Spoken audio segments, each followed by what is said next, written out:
क्या इश्क में ऐसा भी हो सकता है कि मासूम लड़कियां इतना मजबूर हो जाएं कि वो कुछ भी करने के लिए तैयार हो जाएं? जो लड़की अपने आप को हमेशा दूसरों की बुरी नज़रों से बचाती रही हो, चुन्नी यानी दुपट्टा कभी गलती से उसके बदन से सरक जाए तो तुरंत उसे संभाल लेती हो, वही भोली भाली अल्हड़ सी लड़की पर कभी इश्क का भूत ऐसा सवार हो जाएगा कि वो अपने आशिक के झूठे जाल में फंसकर अपने जिस्म से सारे कपड़े उतारने के लिए मजबूर हो जाएगी। तो शायद आप कहेंगे कि भला ये कैसे हो सकता है, लेकिन ऐसा ही हुआ है बिहार की इन 4 लड़कियों के साथ जिन्होंने इश्क में ना जाने कितने सितम झेले, लेकिन उफ तक नहीं किया और ना ही अपनी मोहब्बत करने वाले आशिक की खिलाफत की।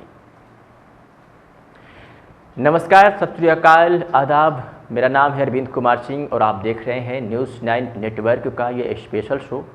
यहाँ हम सच्ची घटनाओं को आपके सामने एक कहानी के रूप में प्रस्तुत करते हैं, पेश करते हैं। मेरा मकसद सिर्फ और सिर्फ लोगों को जागरूक करना होता है, किसी की भावनाओं को ठेस पहुँचाना नहीं। आज ऐसे ही प्यार में धोखा खाई 4 लड़कियों को एक सच्ची घटना से आपको रूबरू कराते हैं।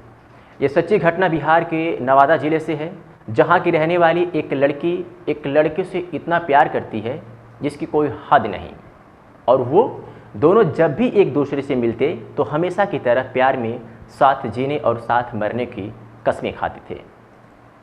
दोनों के रगों में खून बनकर इश्क का जुनून इस कदर दिलो दिमाग पर सवार था कि उनकी मोहब्बत के आगे पूरी दुनिया बहुत छोटी लगती थी।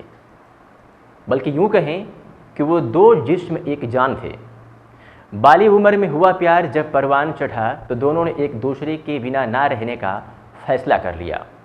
लड़का हमेशा की तरह उसने एक बार फिर कहा कि अब तुम्हारे बिना एक पल भी मैं नहीं रह सकता, और तुम्हारी पल भर की जुदाई भी अब मुझे बर्दाश्त नहीं हो रही है। मैं तुम्हारे प्यार के सागर में इस कदर डूबकर दुनिया को भूल जाना चाहता हूँ और इतनी दूर निकल जाना चाहता हूँ कि दुनिया मुझे ढूंढ ना सके।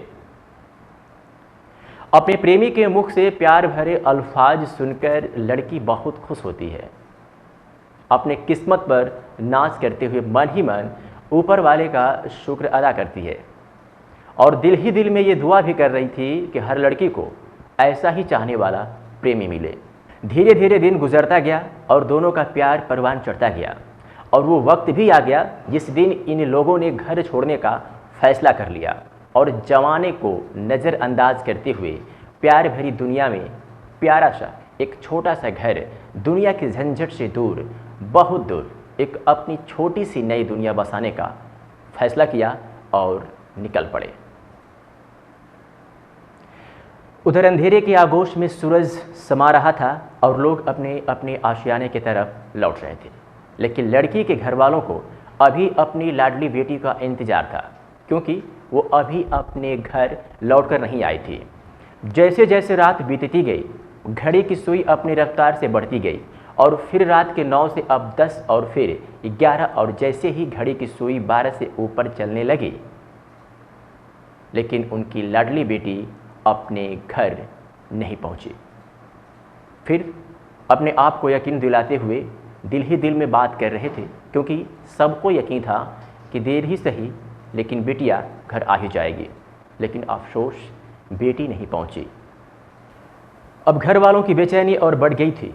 जाहिर है कि अगर जवान बेटी को गायब हुए कई घंटे नहीं बल्कि कई दिन हो जाए तो हर माँ बाप का सिहर उठना और परेशान होना स्वाभाविक होता है।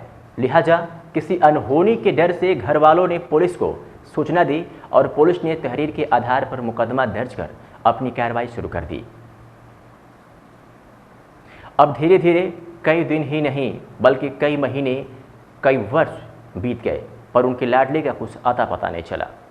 अचानक एक दिन यानी 5 सितंबर 2022 के दिन बिहार की राजधानी पटना में देह व्यापार के धंधे का पुलिस ने भांडाफोड़ किया और सरगना समेत पुलिस ने 4 लोगों को गिरफ्तार किया और उनके कब्जे से 6 युवतियों को भी बरामद किया, जिसमें एक लड़की नाबालिग थी, उसकी उम्र महज 15 साल की थी।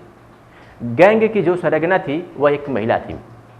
जो इन लड़कियों को तय किए गए सौदे के तहत ग्राहकों के बताए स्थान पर भेजती थी।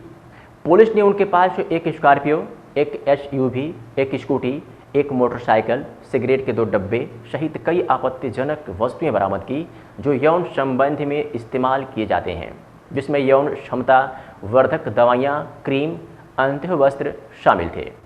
पूछताछ में पुलिस को इन लोगों ने बताया कि बाईपास स्थित एक नर्सिंग होम में बड़े ऑपरेशन के बाद डॉक्टरों का मूड फ्रीज करने के लिए ये लड़कियां भेजी जाती थी। वहाँ शराब पार्टी भी चलती थी। पुलिस के रडार पर अब वह नर्सिंग होम भी है।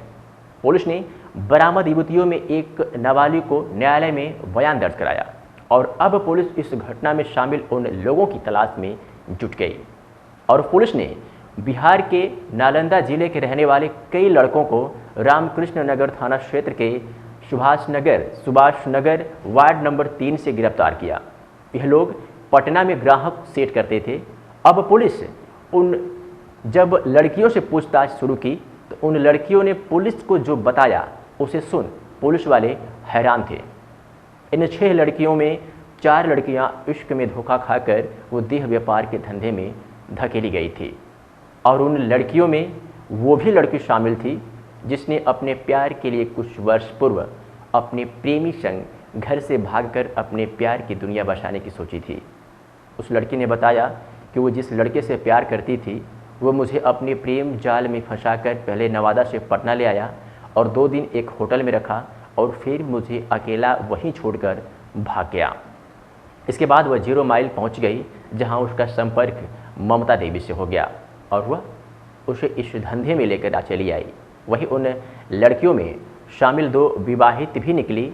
उन्होंने पुलिस को बताया कि उनका अपने पति से पति नहीं और बच्चे हो गए, इस कारण बच्चों के पालन के लिए मजबूरन वो इस धंधे में चली आई।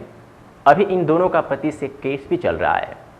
अब पुलिस ने बताया कि गैंग की सरगना ममता देवी ही है। इसका संपर्क बड़े बड़े लोगों से था। वह मांग के अनुसार होटल दफ्तर में लड़कियां भेजती थी। पुलिस के मुताबिक इस धंधे में 2 दर्जन से अधिक युवतियां जुड़ी हुई हैं। कई निजी छात्रावास में रहती हैं। ममता के आदेश पर वह तय स्थान पर पहुंचती थी। पुलिस ने बताया कि सबको नारी निकेतन भेजा जाएगा। वहीं ममता देवी, रितेश कुमार, नीतीश कुमार एवं रोहित कुमार के खिलाफ सुसंगत धाराओं में मामला दर्ज किया गया है जिसमें पॉक्सो एक्ट भी शामिल है।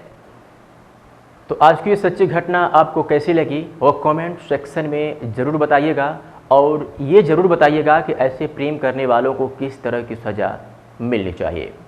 मिलते हैं कल ठीक इसी समय एक और दिलचस्प कहानी के साथ। तब तक के लिए मुझे दीजिए इजाज़त। नमस्कार, जय हिंद, वंदे मातरम।